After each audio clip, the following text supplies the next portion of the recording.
So sorry.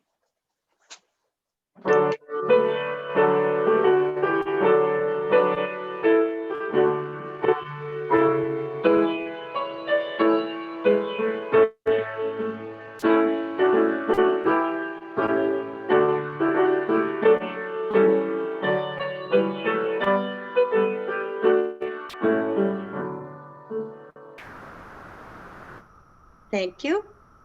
Welcome, everyone, members, friends, and visitors to the Unitarian Universalist Fellowship of Pottstown, to our program of Christmas readings and music.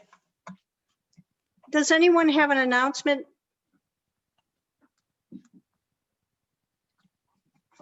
Looks very quiet. I don't see anybody waving hands. I'll go ahead then. I have 3 announcements. One is that at the end of this program, you'll hear a concert choir singing Silent Night. And at that time, maybe you would like to have a candle at your home ready to light so that we can have a candlelight service of a sort. So at some point, you'll want to make that arrangement if that's what you'd like to do. The second announcement is that after the service, we'll do some socializing. If people would like to, we'll hang around a bit and chat. Bring your own coffee or cookies, candy canes, that sort of thing. And also, the third announcement is that during the service, except for the readers, if you would all be sure to mute, that would be terrific. So we'll begin with our chalice lighting. Carrie? These are the words of UU minister Gretchen Haley. She writes, "Tonight we celebrate the relentless presence of love, love unconditional and perfect, love born in the world again and again, love ready to heal and forgive and unite across all differences and divides, love born in each of us and offering itself to all, love that will not give up, love that cannot stop making room for you here in this ancient story, told and retold across centuries and cultures. A tale of people seeking shelter from the cold after a long journey. People met by kindness in the silent night. Whoever you are, whatever the state of your heart, weary, wild, filled with wonder, the call to rejoice rings out for all to be held in this hope that love is not done with its work on this life, in this world, that love, newborn, is just getting started. So Mary, let us kindle once again the light of hope.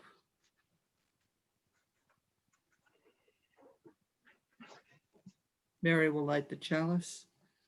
She has it lit. Thank you, Mary. And we will celebrate Christmas once more. Come, let us worship together. We have a reading this evening from our colleague in Westchester, the Reverend Dan Schatz. He writes something every year for Christmas, although he's a pretty strong humanist himself. This is called Perfect Love.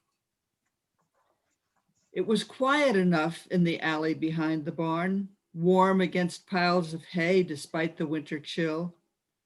I heard the sharpness in her breathing. It's coming. And I held her against the cold, against the pain, against it all. It's coming. They were hard, those first hours we all spent together, coming after so long a journey. Later, the poets would tell of stars, shepherds and seers, songs of angels. But all that I remember at the end of that longest night is the cry of my heart as I held in my arms perfect love. Amen. Carly, in the bleak midwinter, please.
And next we have a story read by Emily.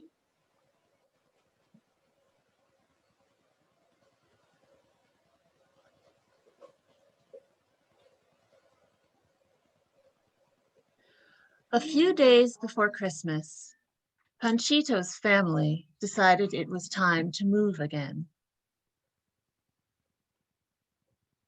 Oh. Sorry.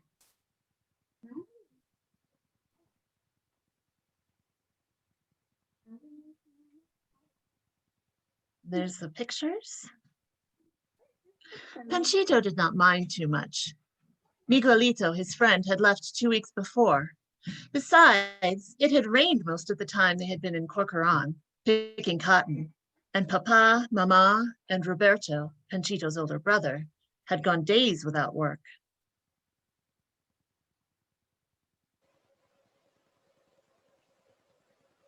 Sometimes in the evenings, Panchito and Mama had to go into town in their beat-up black jalopy looking for food in the trash behind the grocery stores. They picked up fruits and vegetables that had been thrown away because they were partly spoiled. Mama sliced off the rotten parts and made soup with good vegetable pieces, mixing them with bones she bought at the butcher shop. She made up a story and told the butcher the bones were for the dog. The butcher must have known the bones were for a family and not a dog, because he left more and more meat on the bones each time Mama went back to buy some. As they were packing to leave, a young man came to their door. "My son," Papa said, and let them in. The man wore faded jacket, khaki pants, mended at the knees. His young wife had on a simple brown cotton dress, a gray wool sweater worn at the elbows that buttoned in the front. Taking off his cap, the man said, "We're sorry to bother you. With all this rain, my wife is expecting a baby, and we thought perhaps you could help us out a little bit."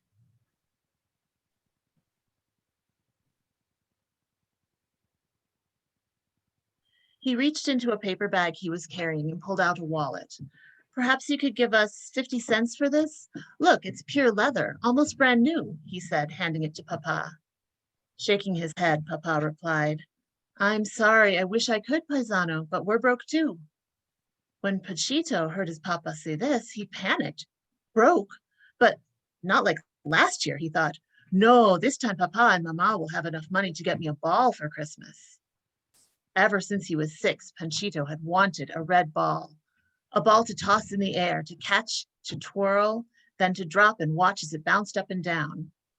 At school, he would pretend one of the balls belonged to him, but the black number on it always reminded him that it belonged to the classroom.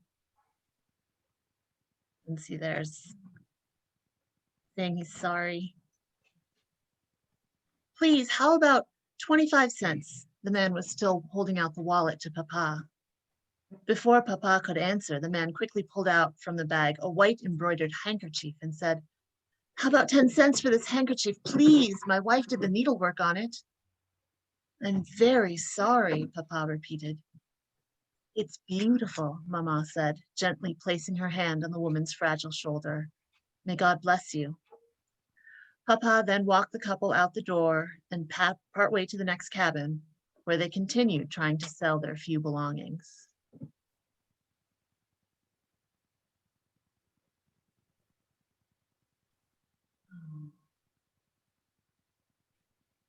After Panchito's family finished packing and loading the cardboard boxes in their jalopy, Papa threw the mattress on top of the car and tied it with ropes to the front and rear bumper. He then closed the door to the cabin and they headed north. They were leaving only 3 weeks after Panchito had enrolled in elementary school. As they drove by the school, Panchito saw his friends on the playground. He imagined playing with them with the red ball he'd be given for Christmas. He waved to them, but they did not see him. There he is. There's the red ball.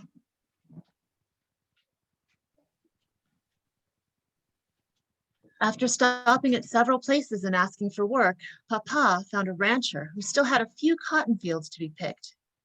He offered them work and a tent to live in. It was one of many dark green tents lined up in rows. They unloaded the car, placed some cardboard on the dirt floor, and laid their wide mattress on it.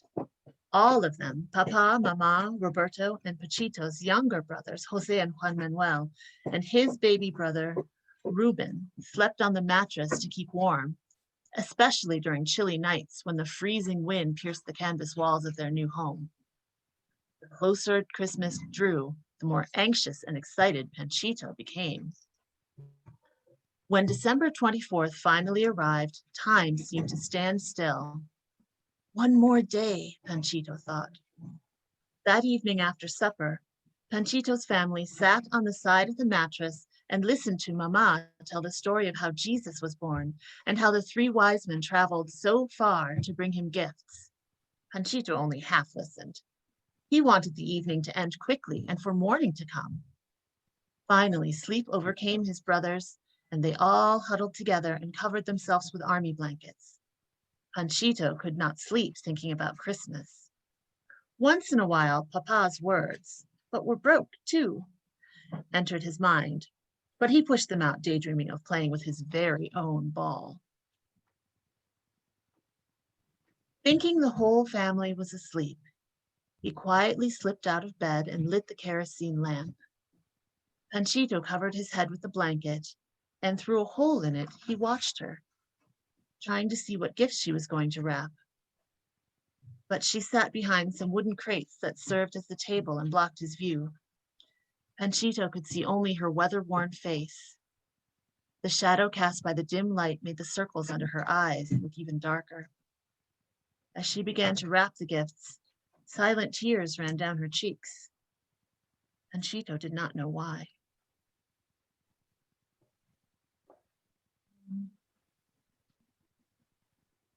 At dawn, Panchito and his brothers hurriedly got up to get their presents that were placed next to their shoes. Panchito picked up his, placed it on his lap, and then squeezed it with both hands. It felt hard. He nervously tore the butcher paper wrapping. When he opened the box and looked inside, he was dumbfounded. It was a bag of candy. Roberto, Jose, and Juan Manuel looked sadly at Panchito and at one another. They too had received a bag of candy. Trying to search for words to tell Mama how he felt, Panchito looked up at her. Her eyes were full of tears.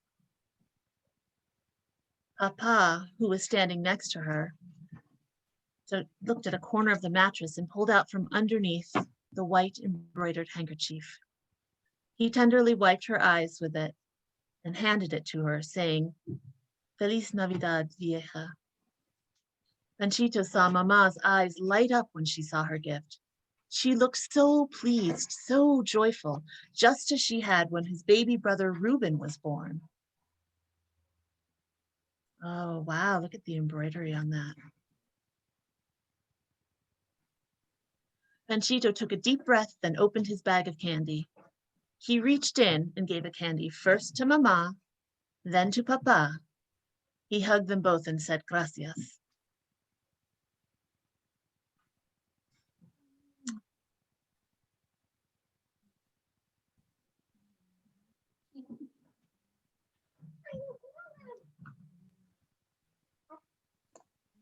And now Emily and Kira and I will sing a song.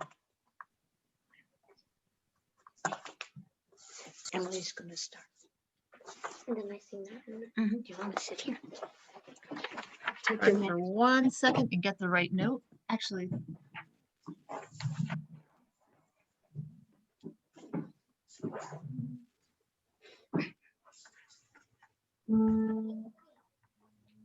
Okay.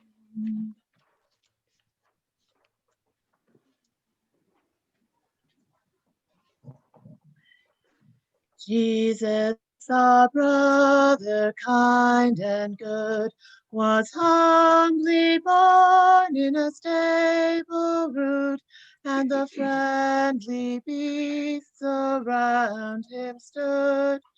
Jesus, our brother, kind and good. I said the donkey shaggy and brown.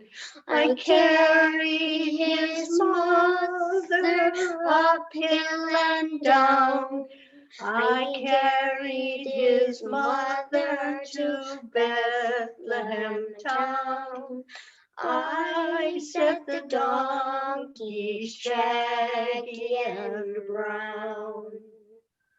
I said the sheep with curly horn. I gave him my wool for his blanket warm.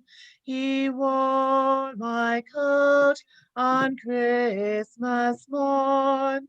I said the sheep with the curly horn. I said the dove from the rafters high. I cooed him to sleep that he should not cry. We cooed him to sleep, my love and I. I said the dove from the rafters high. And all the beasts by some good spell in the stable dark were glad to tell of the gifts they gave Emmanuel, the gifts they gave Emmanuel. Thank you.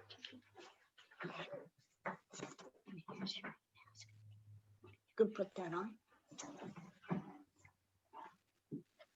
Okay, let's see. Next, we have a reading from Linda Kozitsky. She's going to read, Yes, Virginia, There is a Santa Claus. Okay. 8-year-old Virginia O'Hanlon wrote a letter to the editor of New York Sun, and the quick response was printed as an unsigned editorial on September 21st, 1897. The work of veteran newsman Francis Parcells Church has since become history's most reprinted newspaper editorial, appearing in part or in whole in dozens of languages in books, movies, and other editorials. So here we go. Dear editor, I am 8 years old. Some of my little friends say there is no Santa Claus. Papa says, if you see it in the sun, it's so. Please tell me the truth. Is there a Santa Claus? Virginia O'Hanlon, 115 West 95th Street. And the response. Virginia, your little friends are wrong. They have been affected by the skepticism of a skeptical age. They do not believe except they see. They think that nothing can be which is not comprehensible by their little minds. All minds, Virginia, whether they be men's or children's, are little. In this great universe of ours, man is a mere insect, an ant, in his intellect as compared with the boundless world about him, as measured by the intelligence capable of grasping the whole truth and knowledge. Yes, Virginia, there is a Santa Claus. He exists as certainly as love and generosity and devotion exist. And you know that they abound and give to your life its highest beauty and joy. Alas, how dreary would be the world if there were no Santa Claus. It would be as dreary as if there were no Virginias. There would be no childlike faith then, no poetry, no romance to make tolerable this existence. We should have no enjoyment except in sense and sight. The eternal light with which childhood fills the world would be extinguished. Not believe in Santa Claus? You might as well as not believe in fairies. You might get your papa to hire men to watch all the chimneys on Christmas Eve to catch Santa. But even if they did not see Santa Claus coming down, what would that prove? Nobody sees Santa Claus, but that is no sign that there is no Santa Claus. The most real things in the world are those that neither children nor men can see. Did you ever see fairies dancing on the lawn? Of course not. But that's no proof that they're not there. Nobody can conceive or imagine all the wonders there are unseen and unseeable in the world. You may tear apart the baby's rattle and see what makes the noise inside, but there is a veil covering the unseen world, which not the strongest men, nor even the united strength of all the strongest men that ever lived, could tear apart. Only faith, fancy, poetry, love, romance can push aside that curtain and view and picture the supernatural beauty and glory beyond. Is it all real? Ah, Virginia, in all this world, there is nothing else real and abiding. No Santa Claus? Thank God he lives, and he lives forever. 1,000 years from now, Virginia, nay, 10 times 10,000 years from now, he will continue to make glad the heart of childhood.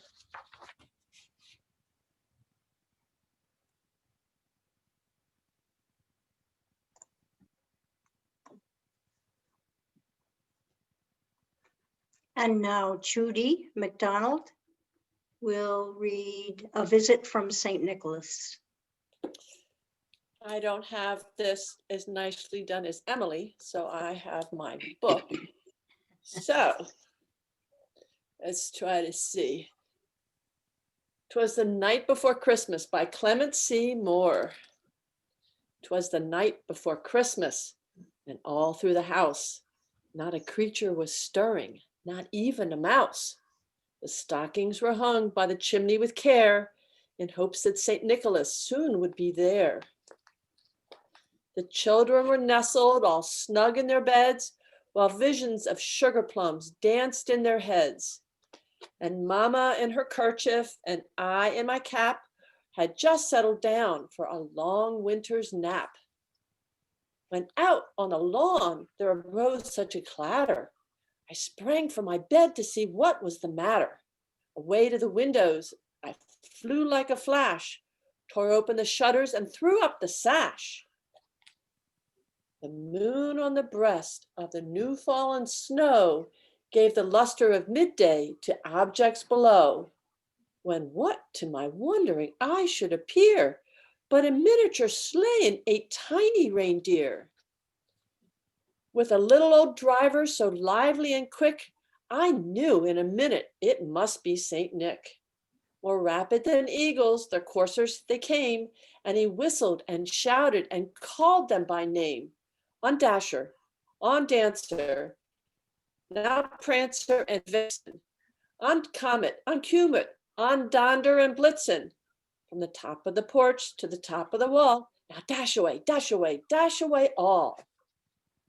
As dry leaves that before a wild hurricane fly, when they meet with an obstacle, mount to the sky, so up to the housetop the coursers they flew, with a sleigh full of toys, and St. Nicholas too.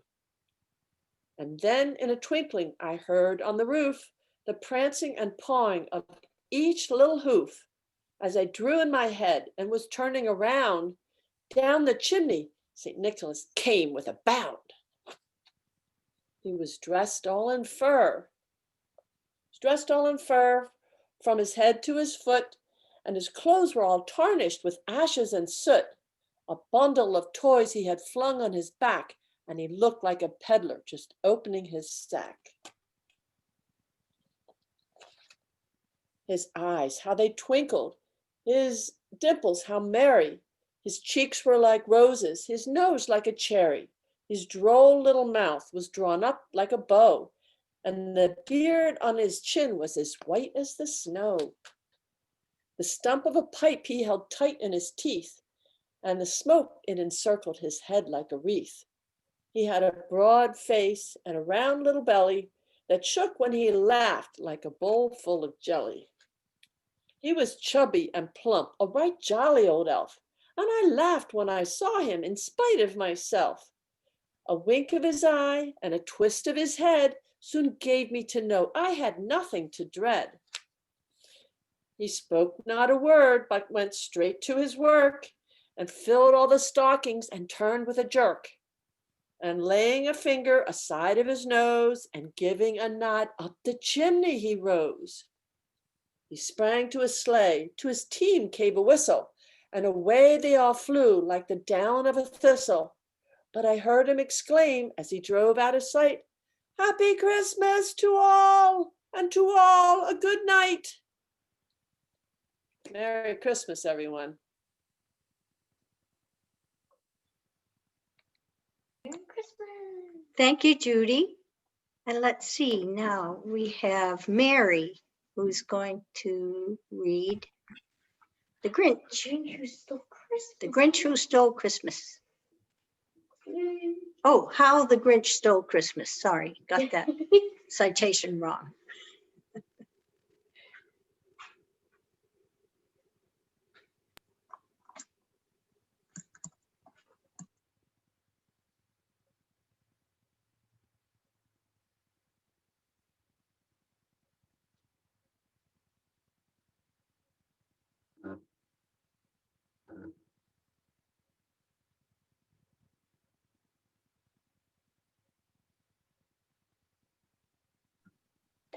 Mary, you have to unmute.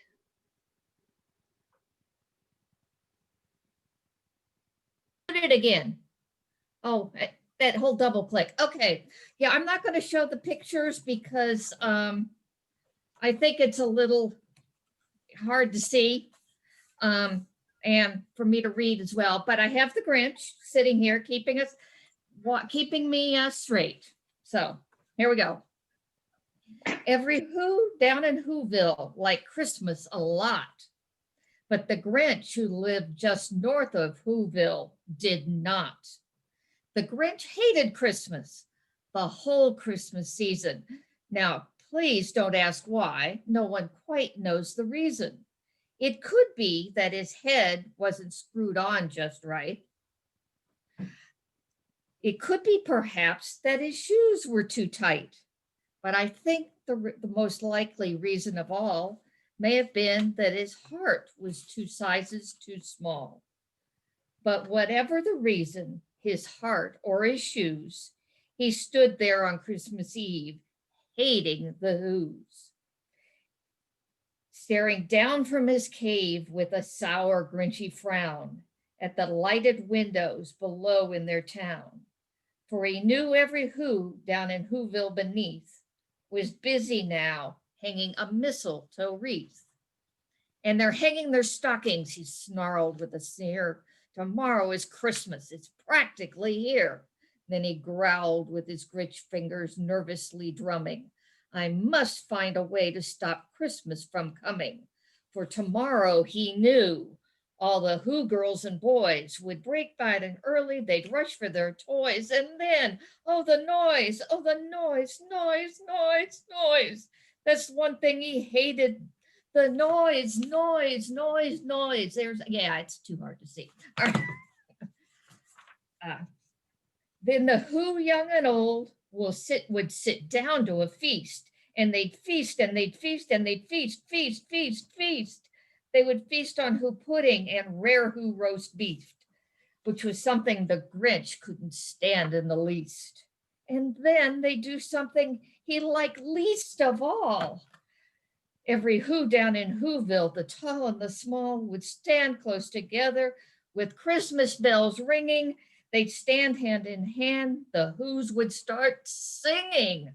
And they'd sing, and they'd sing, and they'd sing, sing, sing, sing. And the more Grinch thought of this Who Christmas sing, the more the Grinch thought, I must stop this whole thing. Why, for 53 years I've put up with it now. I must stop this Christmas from coming. But how? I know just what to do, the Grinch laughed in his throat, and he made a Santa Claus hat and a coat. And he chuckled and clucked, what a great Grinchy trick. With this coat and this hat, I look just like St. Nick. All I need is a reindeer. The Grinch looked around. And since reindeer are scarce, there was none to be found. But did that stop the old Grinch? No. The Grinch simply said, if I can't find a reindeer, I'll make one instead. So he called his dog Max. Then he took some red thread and he tied a big horn on the top of his head. And then he loaded some bags and some old empty sacks on a ramshackle sleigh, and he hitched up old Max. Then the Grinch said, "Giddy up," and the sleigh started down toward the homes where the Who's lay a snooze in their town. All their windows were dark, quiet snow filled the air. All the Who's were dreaming sweet dreams without care. When he came to the first little house on the square, "This is stop number 1, the old Grinchy Claus hissed, and he climbed to the roof, empty bags in his fist. Then he slid down the chimney, a rather tight pinch, but if Santa could do it, then so could the Grinch. He only got stuck once for a moment or two, then he stuck his head out of the fireplace flue. Where the little Who stockings all hung in a row. These stockings he grinned, are the first things to go. Then he slithered and slunk, and with a smile most unpleasant, around the whole room, he took every present. Pop guns and bicycles, roller skates, drums, checkerboards, tricycles, popcorn, and plums. And he stuffed them in bags, then the Grinch very nimbly stuffed all the bags, one by one, up the chimbley. Then he slunk to the icebox. He took the Who's feast.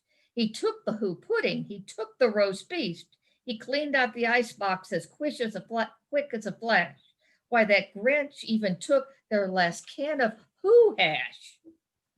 Then he stuffed the food up the chimney with glee, and now, grinned the Grinch, I will stuff up the tree.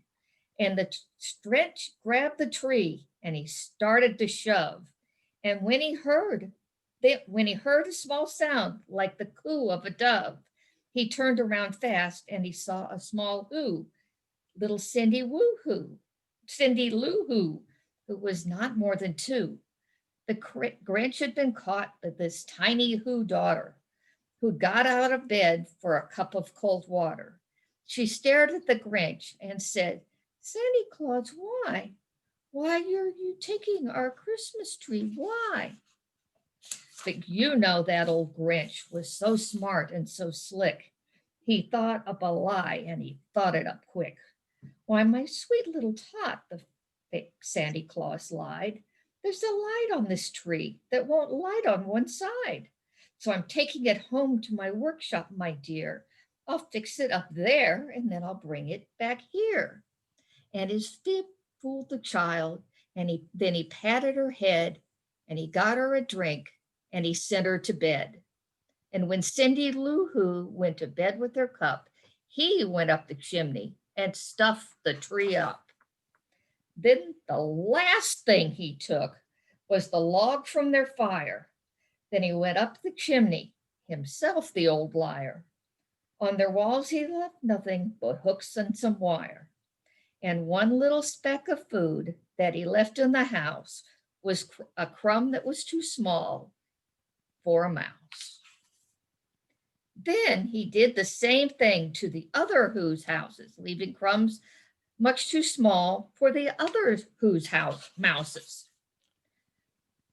It was 1/4 dawn, all the Who's still abed, all the Who's still snooze, when he packed up his sled. Packed it up with their presents, the ribbons, the wrappings, the tags, and the tinsel, the trimmings, the trappings. 3,000 feet up the side of Mount Crumpet, he rode with his load to the tip-top to dump it. Oh, poo-poo to the Who's was his Grinchishly humming. We're finding out now that no Christmas is coming. They're just waking up, and I know just what they'll do. Their mouths will hang open a minute or two. Then the Who's down in Whoville will all cry, boo-hoo.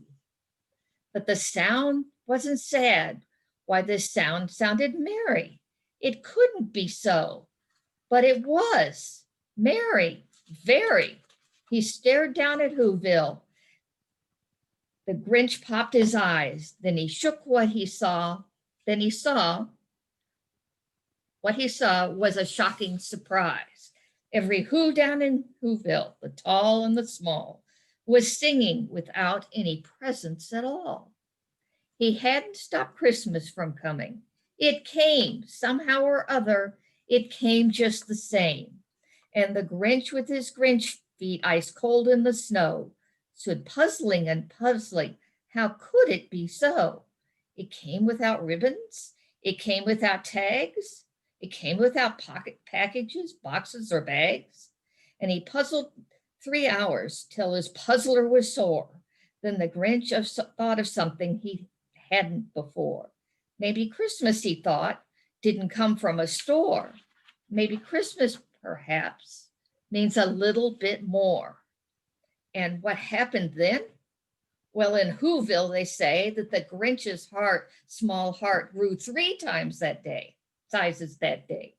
And the minute his heart didn't feel quite so tight, he whizzed with his load through the bright morning light. He brought back the toys and the food and the feast, and he himself, the Grinch, carved the roast beast.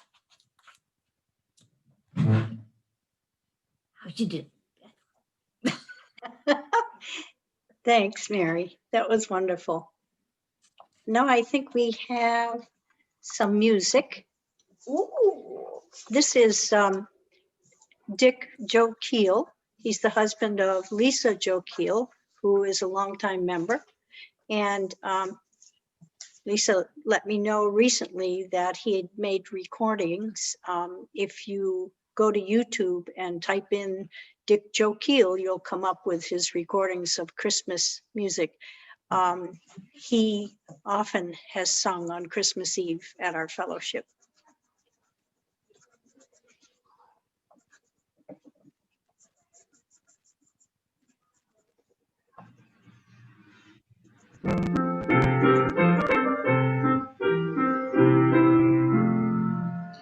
Kling, Glöckchen, klingelingeling, kling, Glöckchen, kling.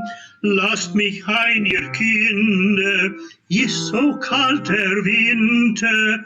Öffnet mir die Türen, lasst mich nicht erfrieren. Kling, Glöckchen, klingelingeling, kling, Glöckchen, kling.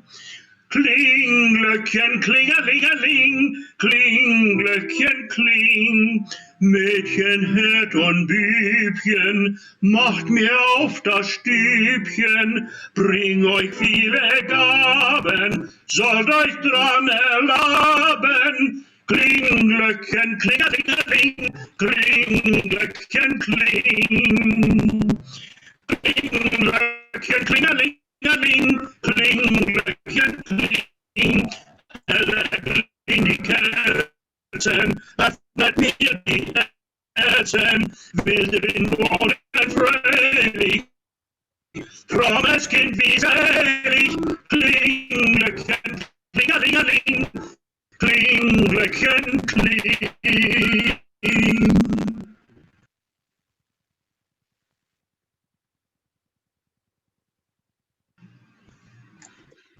Okay. We have one more reading, and I'm going to read it.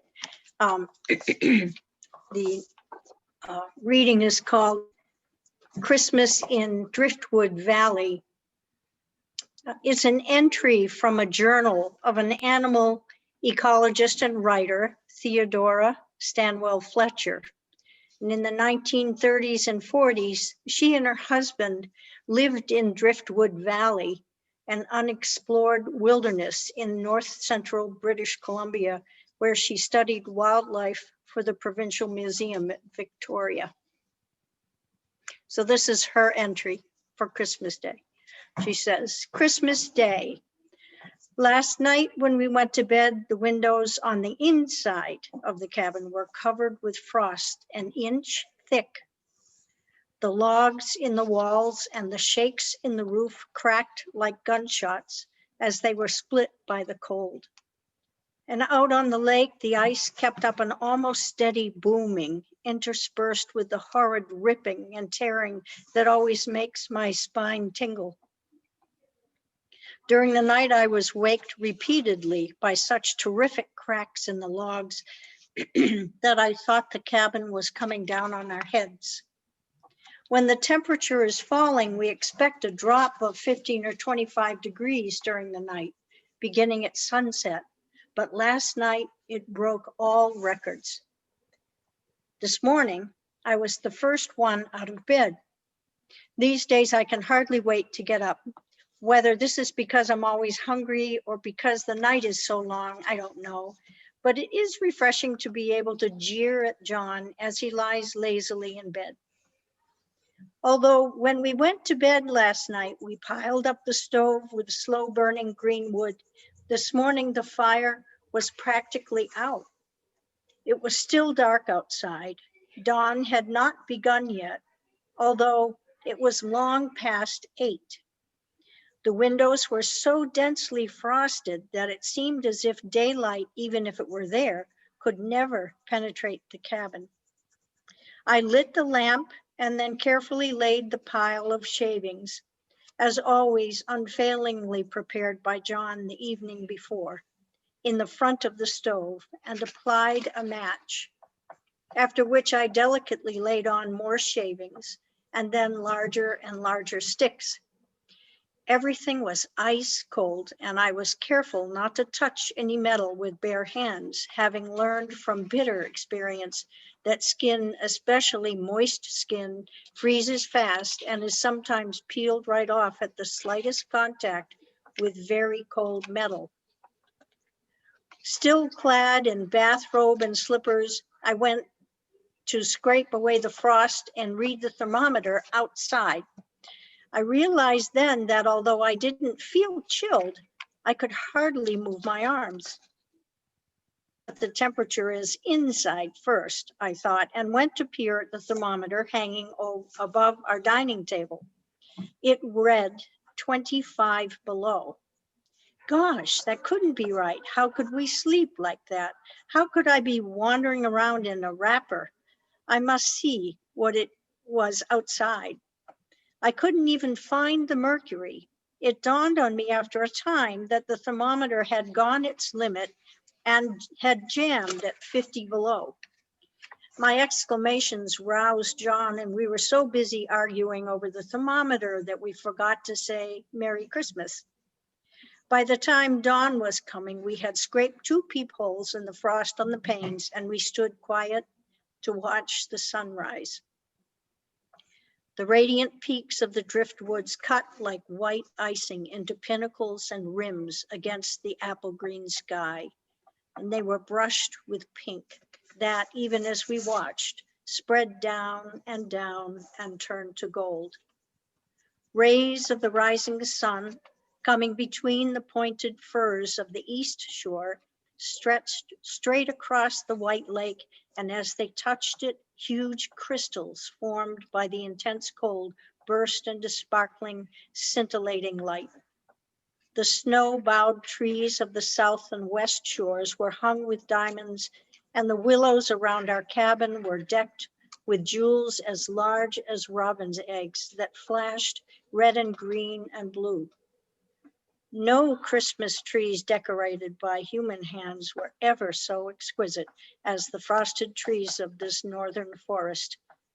The dippers, that's a small gray bird, the dippers, undismayed by a cold that froze dumb all other living things, broke into their joyous tinkling melody by the open water patch below the bank. And our first Christmas day in the wilderness was upon us. After breakfast, we did our usual chores. I cleaned the cabin and began a round of baking. In addition to bannock, which I baked daily, I made tarts of strawberry jam and a chocolate cake.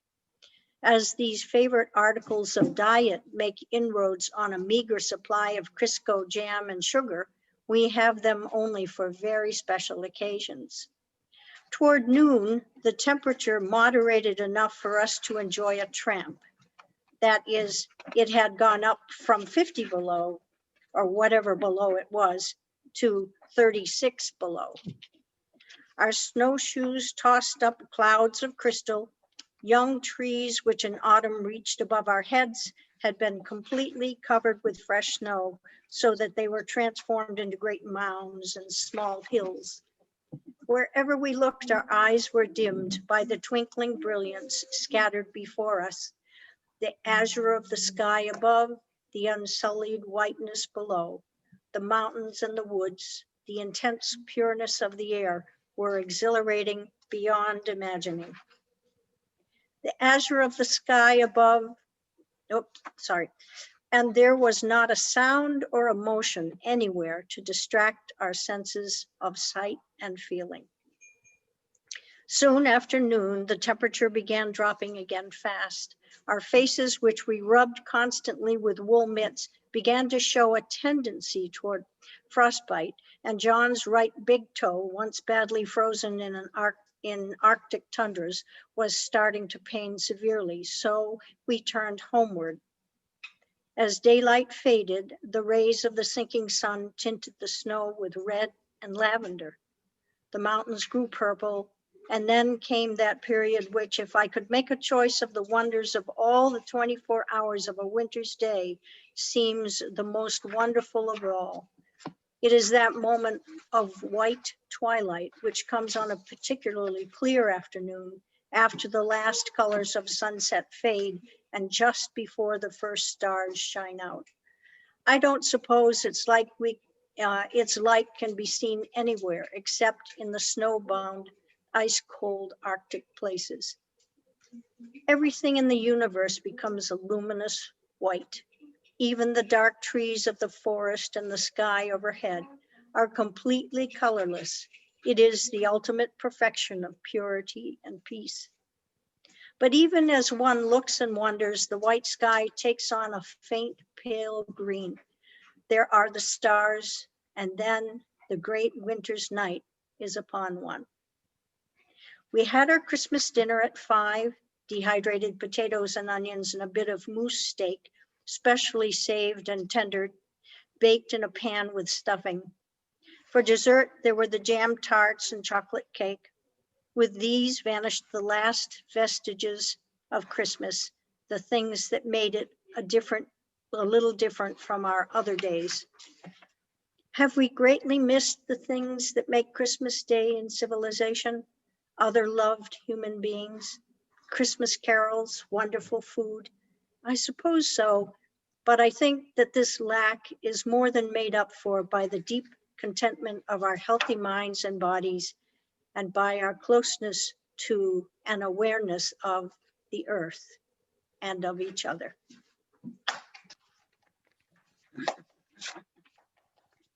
Okay.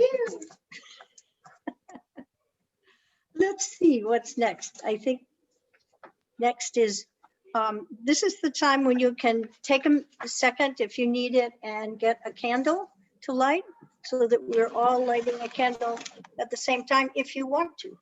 I'm going to get mine. Well, just a candle.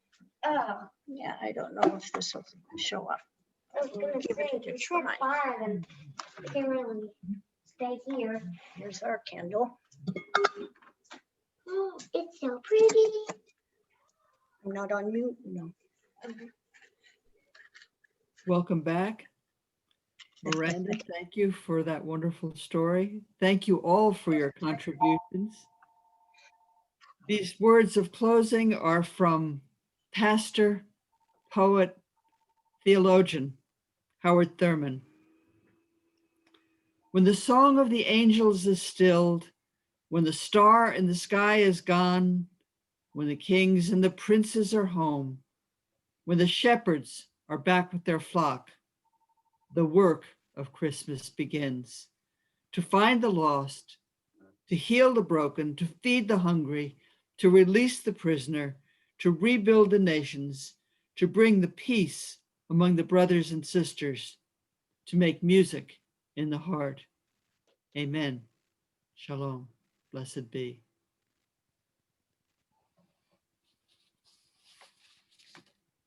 And now, Miranda, you have a music for us?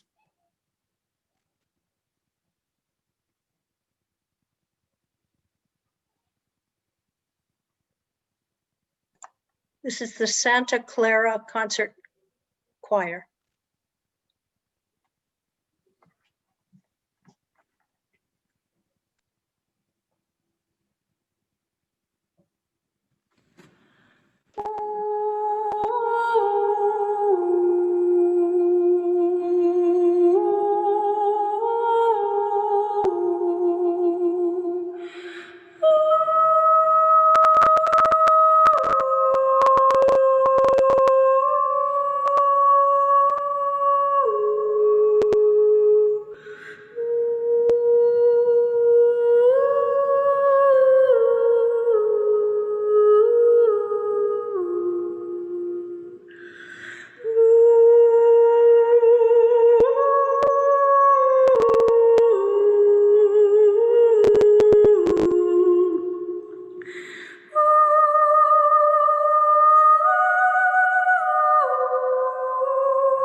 Merry Christmas, everyone. Merry Christmas. Merry Christmas, everyone. Frohe Weihnacht. Merry Merry Christmas. Christmas. Fröhliche Weihnacht. Merry Wonderful. Christmas. Frohe Weihnachten. Thank you.